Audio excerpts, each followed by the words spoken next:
நீங்க ஒரு கிரிப்டோ ட்ரேடரா இருந்தீங்க அப்படின்னா நீங்க தெரிஞ்சுக்க வேண்டிய முக்கியமான டூல் தான் இந்த moving average.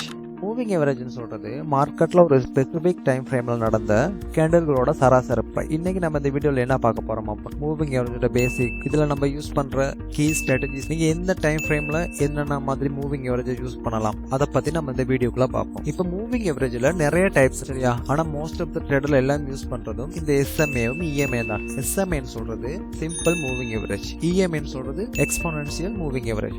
Simple moving average அப்படின்னா என்னன்னா, இப்போ உங்களுக்கு எக்ஸாம்பிளுக்கு நம்ம லாஸ்ட்டாக ஒரு 20 டேஸில் மார்க்கெட்டில் நடந்த கேண்டல்களோட சராசரி ப்ரைஸ், எக்ஸாம்பிளுக்கு ஃபர்ஸ்ட் கேண்டலோட சராசரி ப்ரைஸ் 5 இருக்கலாம், ரெண்டாவது கேண்டலோட சராசரி ப்ரைஸ் 7 இருக்கலாம்.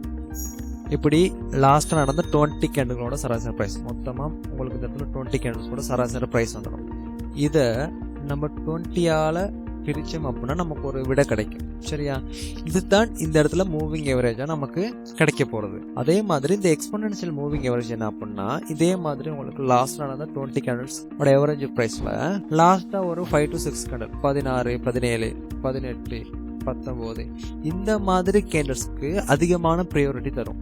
அப்புறம் சில டீவியேஷன் மெத்தட்லாம் யூஸ் பண்றதுனால நமக்கு எக்ஸ்போனன்ஷியல் மூவிங் எவரேஜ் கிடைக்கும். கிட்டத்தட்ட ரெண்டும் சேம் தான், ஆனா இந்த எஸ்எம்ஏ விட இஎம்ஏ கொஞ்சம் குயிக்காக ரெஸ்பான்ஸ் பண்ணும். Most of the trader use பண்ணுறது எல்லாம் இந்த இஎம்ஏ தான் ரைட். இப்போ நம்ம இஎம்ஐ எடுத்துக்கிட்டோம் அப்படின்னா நம்ம சிங்கிள் லைனாம் யூஸ் பண்ணலாம், சார்ட்டில் டபுள் லைனாம் யூஸ் பண்ணலாம். மார்க்கெட் நம்ம இஎம்ஐ க்ரோஸ் ஆகுது அப்படின்னா நம்ம அதை க்ரோஸ் ஓவர் ஸ்ட்ராட்டஜின்னு சொல்லுவோம். நம்ம இதை யூஸ் பண்ணியும் சரியான இடத்துல என்ட்ரி பிளேஸ் பண்ணி மார்க்கெட்டில் ப்ராஃபிட் மேக் பண்ணக்கூடியதாக இருக்கட்டும். நம்ம இது எப்படி பண்ணுறதுன்னு இப்போ சார்ட்லாம் பார்ப்போம். நீங்கள் ட்ரேடிங் வியூவில் சார்ட்டை ஓப்பன் பண்ணியாலும் இப்படி தானே இருக்கும். நீங்கள் இண்டிகேட்டருக்குள்ளே போயிட்டு இஎம்ஏன்னு டைப் பண்ணீங்க அப்படின்னா உங்களுக்கு ஃபர்ஸ்ட்டாகவே ஒரு இண்டிகேட்டர் வரும். இதை ஆட் பண்ணிக்கோங்க, ஆட் பண்ணிக்கிட்டு இதை எனேபிள் பண்ணிக்கோங்க.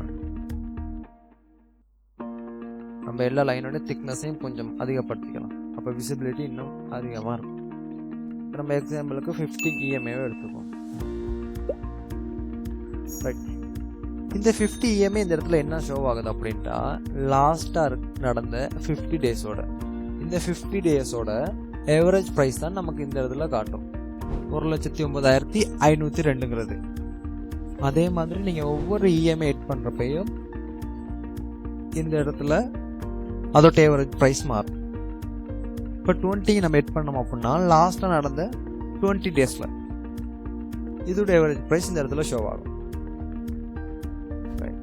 இப்போ நம்ம இஎம்ஐ சார்ட்டில் யூஸ் பண்ணுறதுனால மார்க்கெட்டோட டிரெக்ஷனை நம்ம தெளிவாக ஃபைண்ட் பண்ணக்கூடியதாக இருக்கும். நீங்கள் ஒரு பிகினராக இருந்தீங்க அப்படின்னு. இப்போ மார்க்கெட் உங்களுக்கு இந்த இடத்துல பார்த்தீங்கன்னா தெரியும் இஎம்ஐக்கு மேலே ட்ரேட் ஆகுது. அப்போ மார்க்கெட் இந்த இடத்துல கிளியரான ஆப்ஷனில் இருக்குது. இப்போ மார்க்கெட் இந்த இஎம்ஐ பிரேக் டவுன் பண்ணுது, இந்த இடத்துல ரீடெஸ்ட் கொடுத்துட்டு இங்கேருந்து மார்க்கெட் கிளியரான ஒரு டவுன் ட்ரெண்டில் மூவ் ஆகுது. திரும்ப மார்க்கெட் எப்போ இதை பிரேக் அவுட் பண்ணுதோ அப்போ மார்க்கெட் இதோட ட்ரெண்டை சேஞ்ச் பண்ணி இங்கேருந்து அப் ட்ரெண்டுக்கு மூவ் ஆகுது. ஆனால் நிறைய ட்ரேடர்ஸ் இதில் பண்ணுற மிஸ்டேக் என்ன அப்படின்னா, மார்க்கெட் ஒரு சைட் வேஸில் இருக்கப்ப கண்டினியூஸாக மார்க்கெட் இஎம்ஐ பிரேக் அவுட்டோ பிரேக் டவுன் பண்ணிக்கிட்டே இருந்துச்சு அப்படின்னா இந்த இடத்துல இதோட அக்யூரசி கம்மியாக இருக்கும். இப்போ நம்ம இஎம்ஐவை ஒரு ட்ரெண்டிங் மார்க்கெட்டில் மட்டும்தான் யூஸ் பண்ணணும், கிளியரான ஒரு அப் ட்ரெண்ட் இல்லாட்டி ஒரு டவுன் ட்ரெண்ட். இப்போ நம்ம இஎம்ஐயோட இந்த ஒரு இஎம்ஐ எட் பண்ணிக்குவோம், 20 இஎம்ஐ எட் பண்ணிக்குவோம். இப்போ இந்த இடத்துல நம்ம கோல்டன் க்ரோஸ்னு ஒரு விஷயம் பார்ப்போம். இதில் நம்ம ஒரு லாங் டைம் ஃப்ரேம் இஎம்ஐ எடுத்திருக்கோம், க்ரீன் கலரில் இருக்குது. அதே மாதிரி ஒரு ஷார்ட் டைம் ஃப்ரேம் அது ரெட் கலரில் இருக்குது சரியா. நம்ம இந்த இடத்துல கலரை சேஞ்ச் பண்ணிக்கலாம்.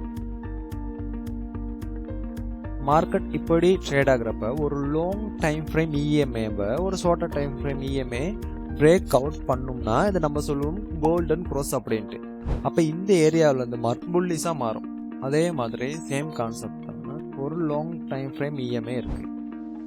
இந்த இடத்துல ஒரு ஷார்ட் டைம் ஃப்ரேம் இஎம்ஐ இதை மார்க்கெட் பிரேக் டவுன் பண்ணுமே ஆனால் இந்த மாதிரி